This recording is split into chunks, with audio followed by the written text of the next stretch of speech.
presentación uno por uno, pero al menos me gustaría identificar los colegios que están aquí presentes.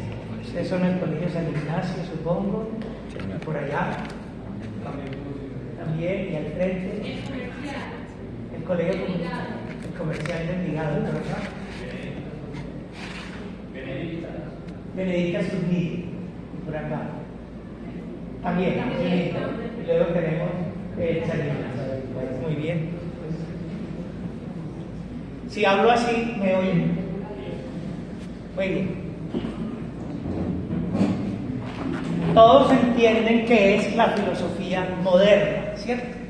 Es decir, aquella filosofía que se produjo en Europa después del descubrimiento de América, más o menos, hasta más o menos la Revolución Francesa. Eso es lo que llamamos entonces la tradición moderna.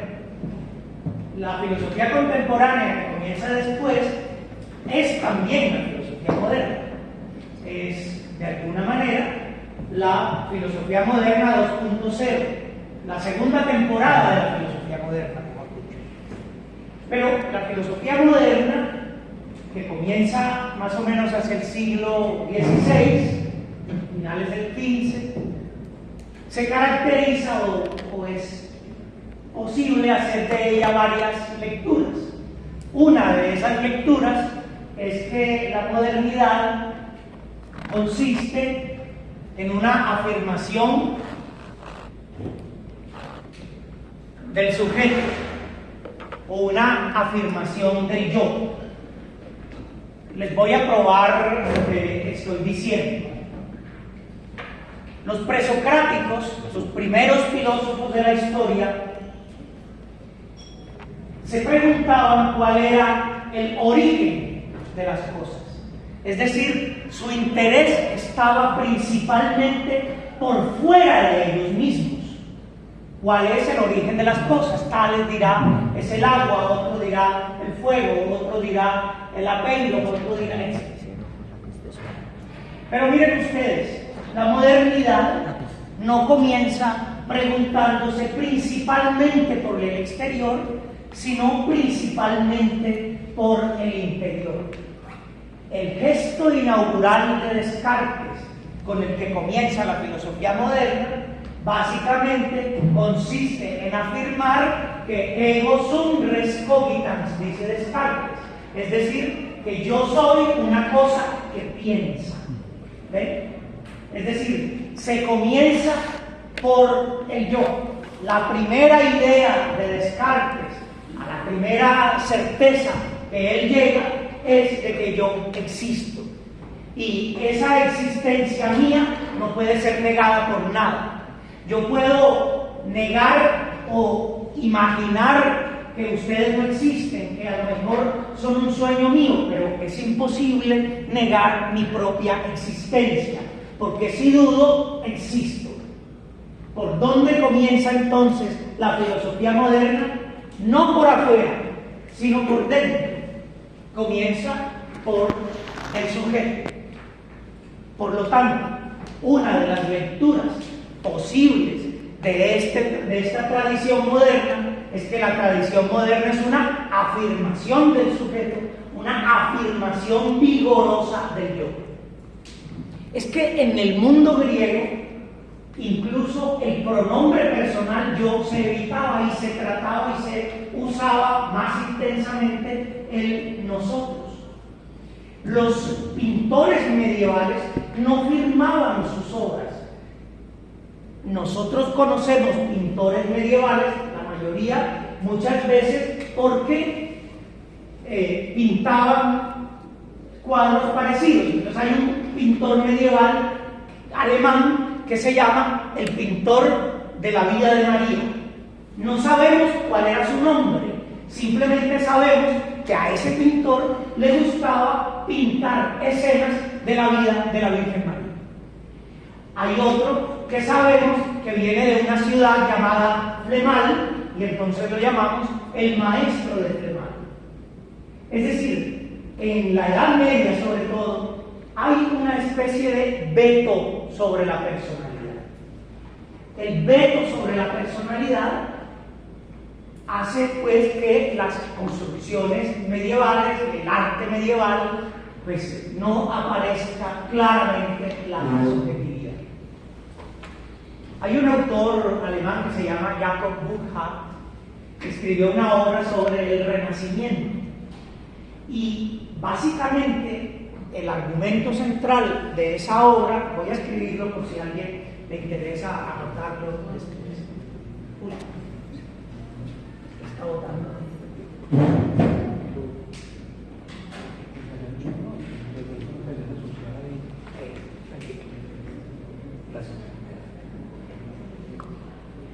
Burckhardt, un trabajo sobre la filosofía del Renacimiento. Y básicamente lo que dice Burckhardt es que la obra, es decir, lo que ocurrió en el Renacimiento fue que se levantó el veto sobre la personalidad que existía en la Edad Media. Es decir, a partir del Renacimiento, que es por donde comienza la filosofía moderna, es como si el individuo europeo hubiese dejado de sentir vergüenza de decir yo y de hablar en nombre propio. ¿Estamos? Si ustedes estudian la historia de la música, ustedes verán, por ejemplo, que en la Edad Moderna aparece el solista. En la Edad Media, el canto llano medieval es un canto en donde todos están en la misma nota y todos están cantando la misma cosa, ¿no? Etcétera, etcétera. Y todos están cantando en la misma nota. No aparece el solista. El solista es una invención de la música moderna. Y aquellos pintores que no firmaban sus obras, a partir del Renacimiento los vamos a conocer y los vamos a llamar Leonardo, y los vamos a llamar Miguel Ángel, Donatello, Rafael, etc. ¿Y qué pintan estos autores? Que van a esculpir en sus esculturas figuras humanas. Piensen en el David de Miguel Ángel. El David de Miguel Ángel es un muchacho desnudo que aparece en las figuras, que es el centro de la escultura. O piensen ustedes en las Venus que pintaron en la época renacentista. Es decir, lo que se pone al frente es el cuerpo humano, es la humanidad, es el sujeto. ¿Cómo ocurrió ese cambio? Se pregunta Jakob Burckhardt. ¿Cómo es posible que se haya perdido la vergüenza de ser sí mismo, de afirmarse en su propia identidad? Burckhardt dice que eso ocurrió en Italia por una característica particular que tiene Italia y que tienen los italianos. Italia no fue un país sino hasta bien entrado el siglo XIX.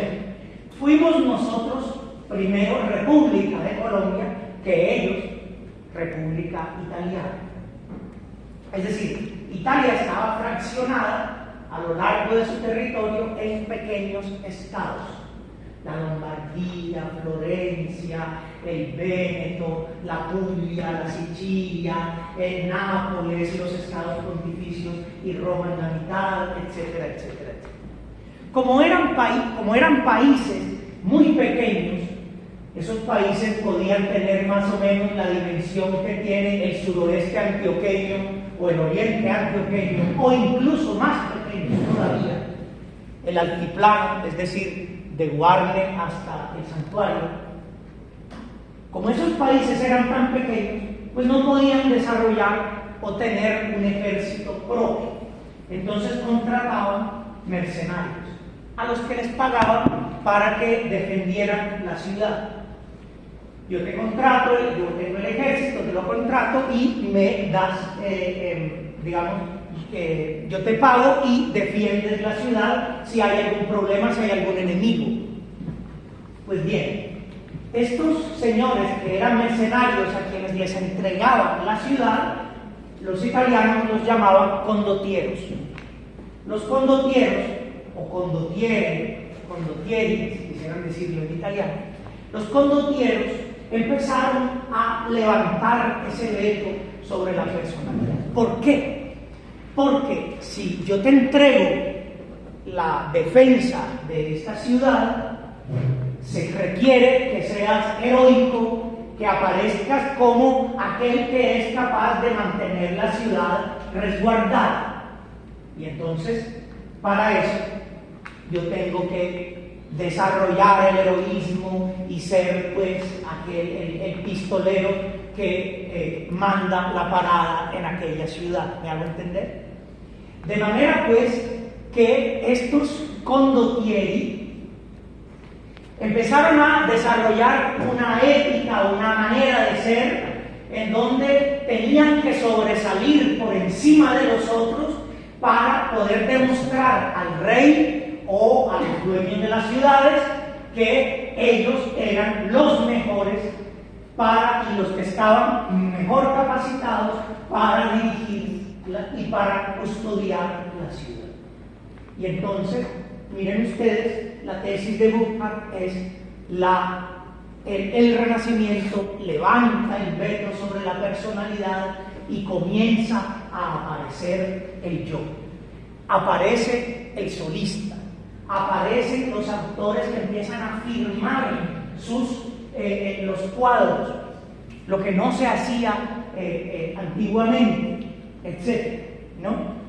Entonces, digamos que una manera de entender la modernidad es entonces entender la modernidad como una reivindicación del sujeto. Al comienzo de esa misma modernidad se produce otra cosa que se llama la Reforma Protestante. Y básicamente la Reforma Protestante lo que afirmaba era que era necesario, o lo que el fondo de la doctrina de Lutero era que es necesario eliminar la mediación. Eliminar la mediación significa que ya no es necesario que haya un cura, un obispo, un papa que me interprete a mí las escrituras, sino que yo puedo directamente coger la Biblia, ponerme a leer y Dios mismo me enseñará en lo profundo del alma. ¿Ven ustedes? Por todos lados aparece el sujeto, por todos lados aparece una reivindicación del yo. ¿Estamos? De manera que esa reivindicación del yo, que va a terminar siendo el eje del sistema democrático, que va a terminar siendo la herencia de la Revolución Francesa. Es decir, yo individualmente recibo el día de las elecciones un tarjetón e individualmente me voy a un punto yo solo y marco al candidato de mis preferencias, y yo individualmente doblo el tarjetón y lo pongo en una urna. Por todos lados hay entonces signos que nos indican que el pensamiento moderno es una reivindicación del sujeto y de la subjetividad. De ahí voy a pasar entonces a hablarles del tema de la identidad, porque no se entiende esa identidad si no se entiende ese desarrollo histórico de la cultura. ¿En qué consiste la identidad? Si quisiéramos definir la identidad, diríamos que la identidad es la convicción de un individuo de formar parte de un grupo social. Esa convicción por medio de la cual un individuo se siente parte de un grupo social reposa sobre sentimientos de tipo geográfico, vengo del mismo lado, de tipo lingüístico, hablo el mismo idioma, de tipo cultural, soy eslavo, latino, germánico, etc. Es decir, consiste la identidad en una especie de conjunto de características que me permite individualizarme, es decir, ser yo mismo. Muy bien. Cada uno de nosotros en un momento de su vida se pregunta por esa identidad. ¿Quién soy yo? ¿Qué es lo que me vuelve a mí único e irrepetible? Pero la identidad tiene que ver no solo conmigo, sino también con mi pertenencia a un grupo. Es decir, ¿quién soy yo? Sí, y con qué otros me puedo identificar. Y esas formas de identificación pues pueden ser religiosas, católico, protestante, musulmán, sexual, hombre, mujer, trans, cultural, latino, etcétera, biológica. Los primeros que hablaron de identidad en la filosofía, los primeros filósofos que pensaron el problema de la identidad fueron los empiristas ingleses. Es decir, los autores, el empirismo es una doctrina de la filosofía que afirma que el conocimiento viene sobre todo y principalmente de los sentidos, más que de la razón. Los empiristas en el siglo XVII y en el siglo XVIII fueron los primeros que abordaron el tema de la identidad. Y en particular, un empirista, este señor, John Locke. John Locke escribió esta obra que se llama El ensayo acerca o sobre el entendimiento humano. En el libro segundo, en el capítulo 27, John Locke se dedica a estudiar por primera vez, tal vez, el tema de la identidad. Entonces, podríamos decir que enseguida volveré un poco sobre las ideas de Locke. Basta por ahora decir que los empiristas tuvieron el honor de ser los primeros de trabajar el tema de la identidad personal. Básicamente, lo que dice John Locke en el capítulo del que estoy hablando es que la identidad viene dada por la memoria. Es decir, que yo soy algo presente a mí mismo. Voy a leerles, porque lo dejé por aquí, lo que nos dice Locke acerca de la identidad. Dice, porque como el tener conciencia siempre acompaña al pensamiento, eso es lo que hace que cada uno sea lo que se llama sí mismo. Y de ese modo se distingue a sí mismo de todas las demás cosas pensantes. En eso solamente consiste la identidad personal, es decir, la mismidad, el hecho de ser yo mismo, de un ser racional. Repito, tener conciencia siempre acompaña al pensamiento. Hay varias características que da Locke sobre el tema de la identidad. La identidad viene dada para él por la memoria, viene dada para él por la conciencia que acompaña siempre al pensamiento. Es decir, la identidad no es una cosa que equivale a la sustancia, una sustancia permanente, que no cambia. Yo puedo hoy ser gordo, flaco, joven, tener el pelo largo o corto, negro o canoso y sigo siendo el mismo. Esa es la idea de sustancia que tiene Aristóteles. La identidad para Locke no reside en la sustancia, sino que reside más bien en la conciencia, que yo tengo de mí mismo. Y John Locke pone un ejemplo. Ese es el ejemplo que yo llamo el ejemplo del loro de John Locke. Más o menos la historia que nos la cuenta Locke en ese mismo capítulo cuenta o dice lo siguiente.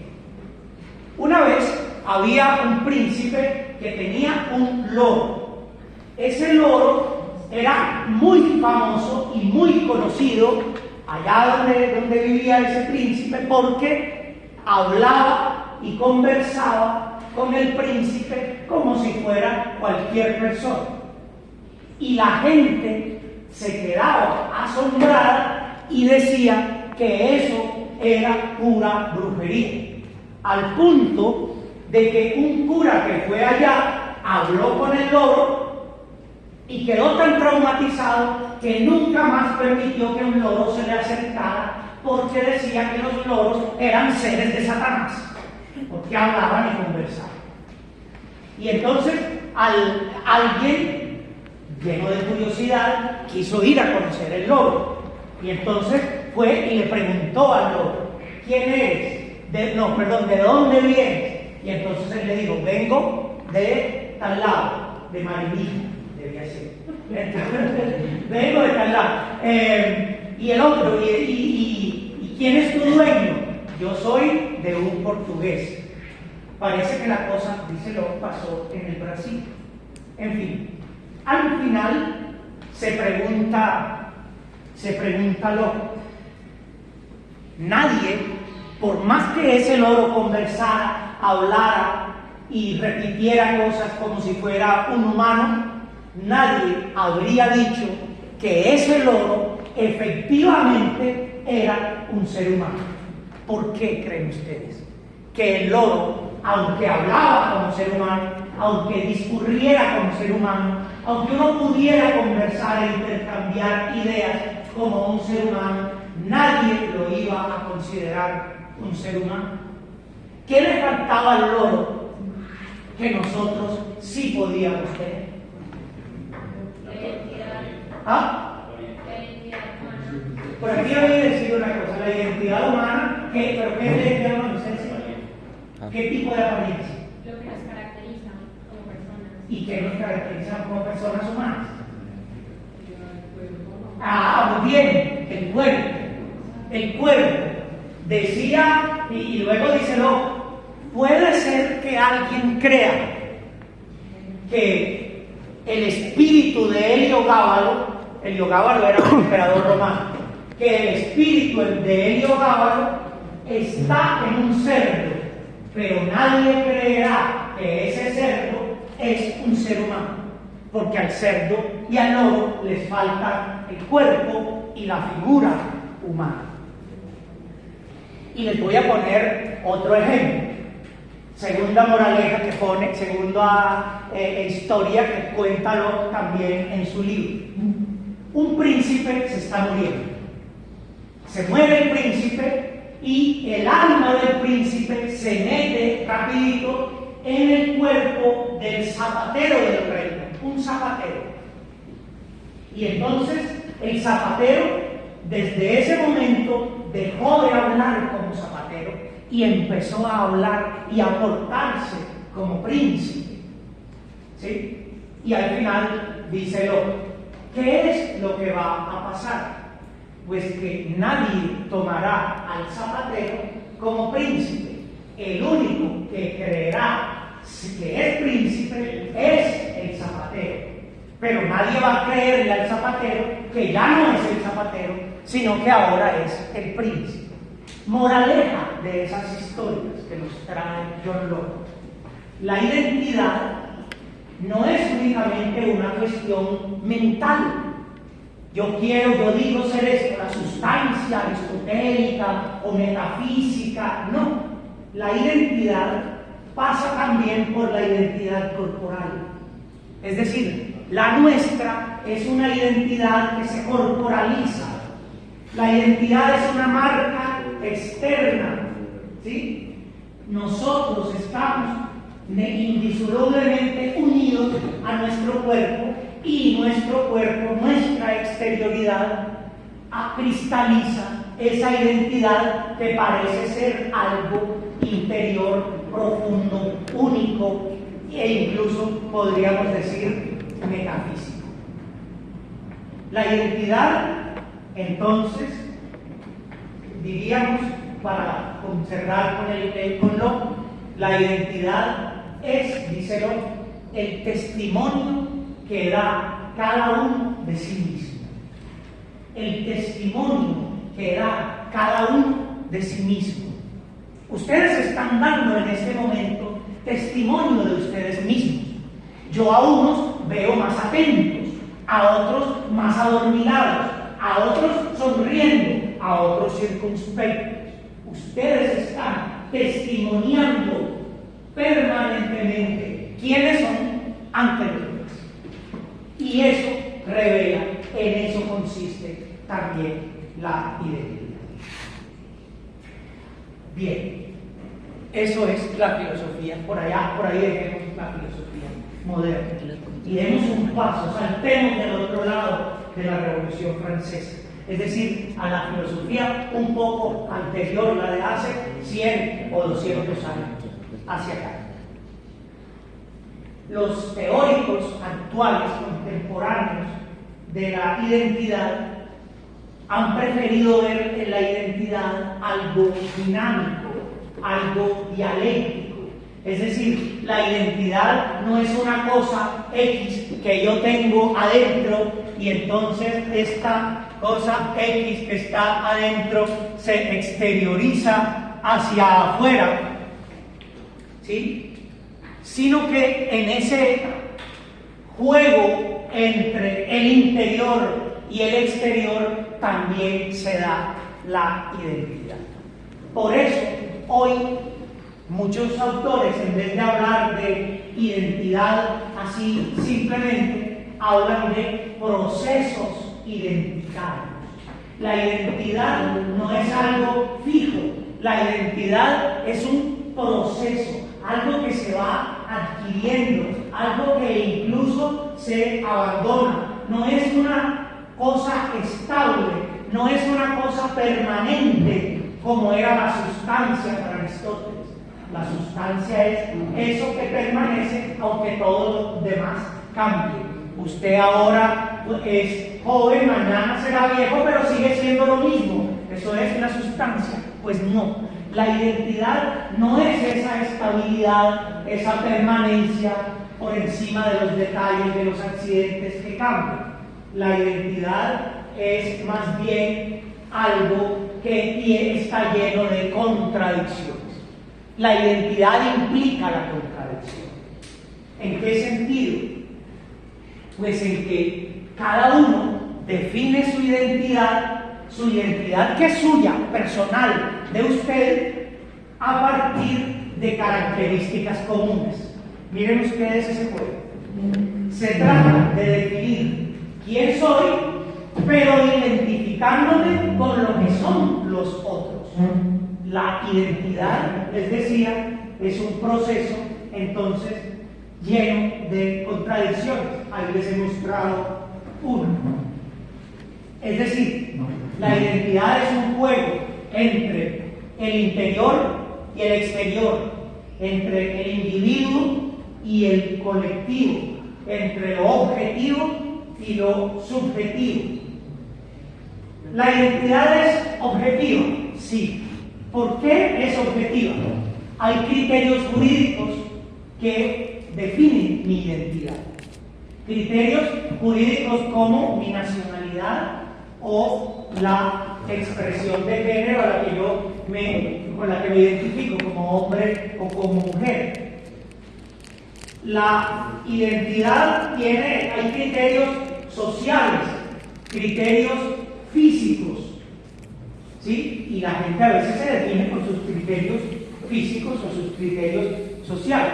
Entonces, los calisténicos que están montados allá en los parques haciendo ejercicio, pues tienen una forma de identidad, ¿sí?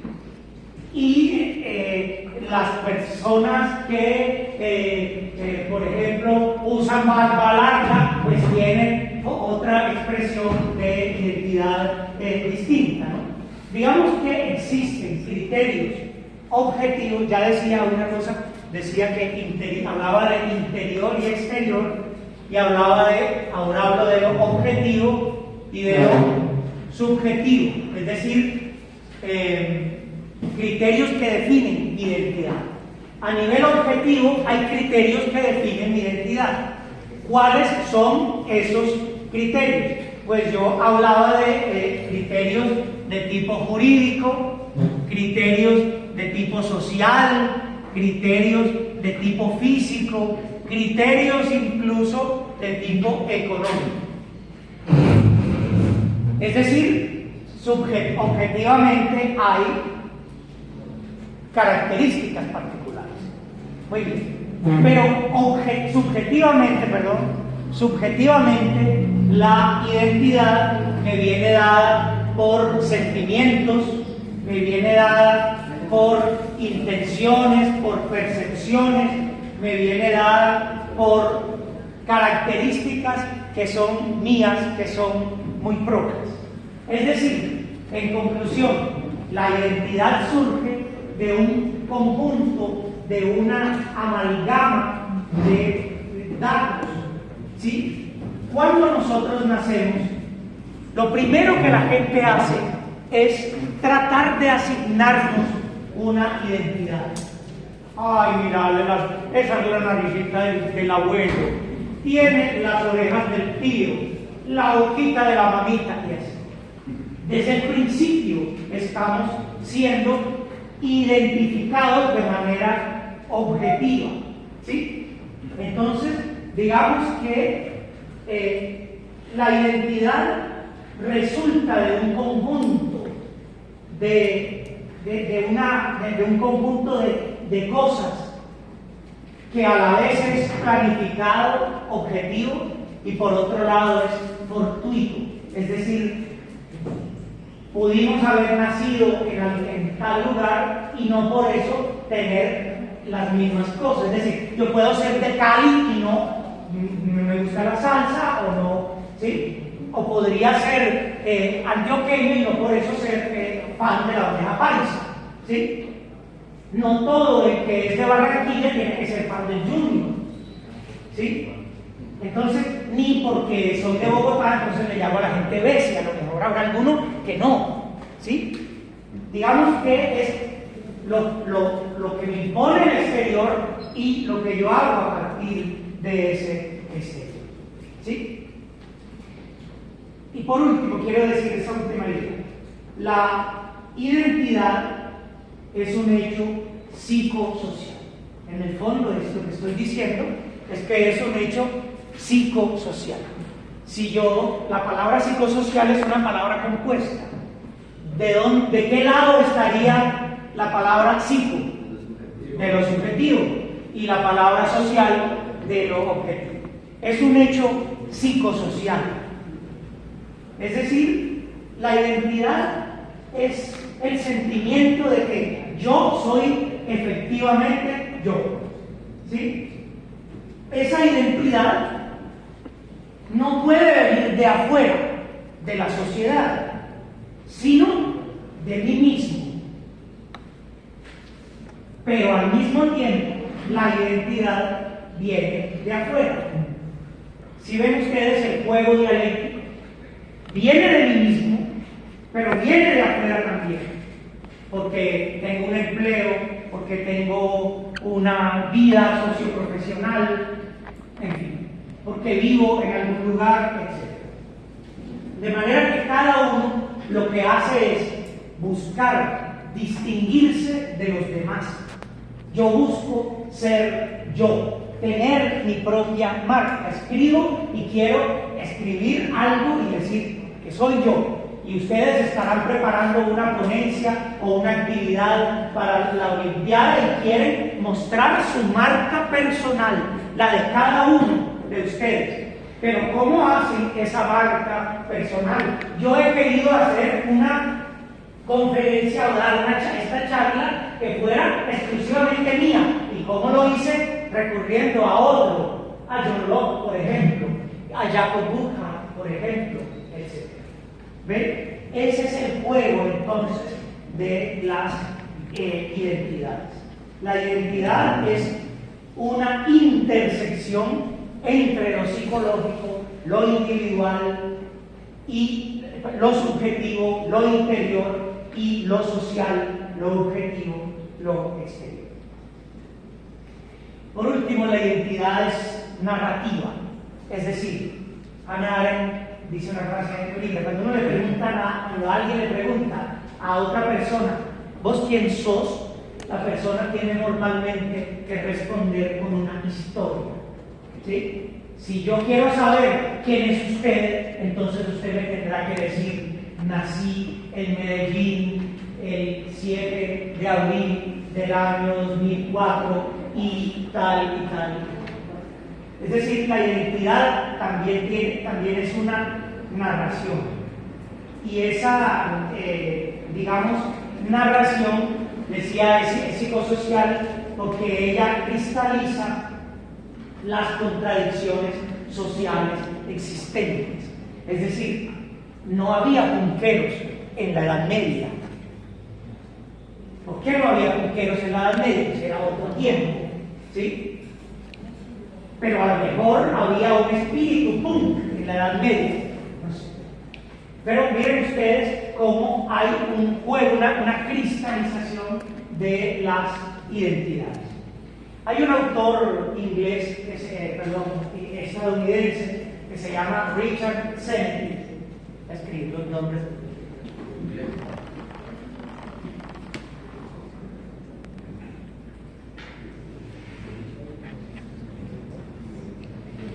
Richard Sennett, que escribe que en nuestra sociedad capitalista, nosotros como individuos somos también capital. Les pregunto, ustedes ya empezaron a ver economía política, ¿no? Bien. Cuando nosotros hablamos de, a lo mejor no han llegado todavía a ver qué es el capitalismo. Ustedes saben qué es el capital. Cuando nosotros hablamos de capital, ¿sí? El dinero, no, el capitalismo no es el capital, no es el dinero. No. El capital es otra cosa. El mercado no necesariamente, ¿verdad? Los recursos. Por ahí va la cosa. Los recursos, ¿cómo así? Los bienes y servicios. Supongamos que yo tengo una empresa y en esa empresa yo me gano 100 millones de pesos.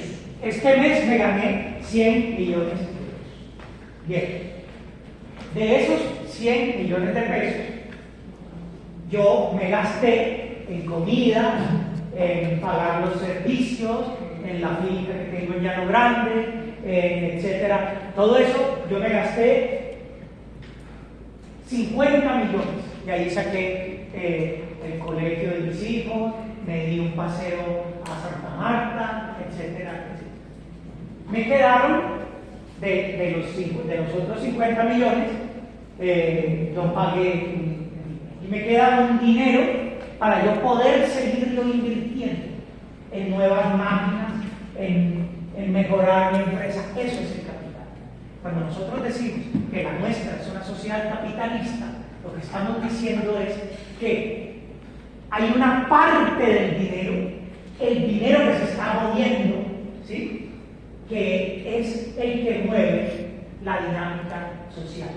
Mire, el dinero, es decir, las monedas, esto no es sino el 20% de la plata que hay en el mundo. El otro 80% no es papel. ¿Qué son? Son títulos de valor, son el banco cuando usted presta, le va al banco y dice, présteme 20 millones de pesos. Entonces, ¿qué hace el banco? Escribe 20 millones de pesos en la cuenta y entonces aparece, pero nadie, entonces uno, ¿qué hace con esos 20 millones? Tengo que pagar otro crédito, entonces manda eso y lo transfiere y por ninguna parte salió el dinero, el papel moneda, ¿sí? De ahí, en eso consiste el capital, o el capital. Entonces, Sennett dice, en nuestra sociedad capitalista, nosotros nos entendemos a nosotros mismos como capital. Es decir, el capital es el dinero que hay que multiplicar. Es la parte de la ganancia que yo cojo para invertir en otras cosas. En nuestra sociedad, entonces, decir que cada individuo se entiende como capital significa que nosotros somos algo que debe fructificar. Es decir, debemos hacer algo, ser algo, construir algo. Y entonces la nuestra es una sociedad que valoriza la identidad personal. Pero esa identidad personal consiste en una búsqueda del individuo por afirmarse y por ser distinto. ¿Sí?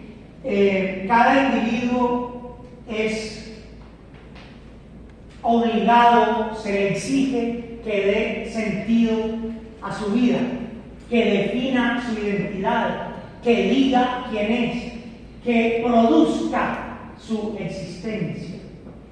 Se espera que volvamos, que seamos un sujeto responsable, que asumamos en las manos nuestro destino, que sea el sujeto de la democracia, etcétera, etcétera, etcétera. Es decir, nos entendemos como capital y a partir de ese entendimiento de capital se nos exige que tenemos que ser algo y estamos todos en la lucha por distinguirnos de los demás. Y en esa lucha por distinguirnos de los demás, dice Sen, nos puede pasar algo parecido a lo que le pasó a Narciso. ¿Conocen ustedes el personaje de Narciso? Aquel muchacho que era tan bonito, que se miró al estanque y cuando vio su bello rostro se enamoró de sí mismo. Pues dice Sen, esa búsqueda a veces narcisista de nuestra propia identidad puede hacer que, como Narciso, terminemos ahogados en el estanque sobre el cual nos estamos viendo y nos estamos contemplando. ¡Ay, qué bonito soy! ¡Ay, qué inteligente soy! Estos son mis deseos, estos son mis caprichos, esta es mi identidad, siempre basada sobre mí mismo y sobre el yo. La pregunta que tendríamos que hacernos sería: nuestra manera de identificarnos, nuestra manera de ser en el mundo, ayuda a la construcción de un mundo nuevo, de una sociedad cualitativamente mejor, o lo que hace es repetir las estructuras de dominación que existen, o lo que hace nuestra forma de identidad a lo mejor pueda ser simplemente una chulería, soy diferente, soy distinto, ¿sí? Soy irreverente, pero una irreverencia que deja el mundo tal cual como está. Es decir, la irreverencia que no cambia el mundo, lo deja igualito, tal cual como está. ¿Mi propia identidad está construyendo una sociedad mejor o está reproduciendo las mismas lógicas de siempre y de siempre y de siempre? Esa sería la pregunta que habría que responder. Bueno, creo que me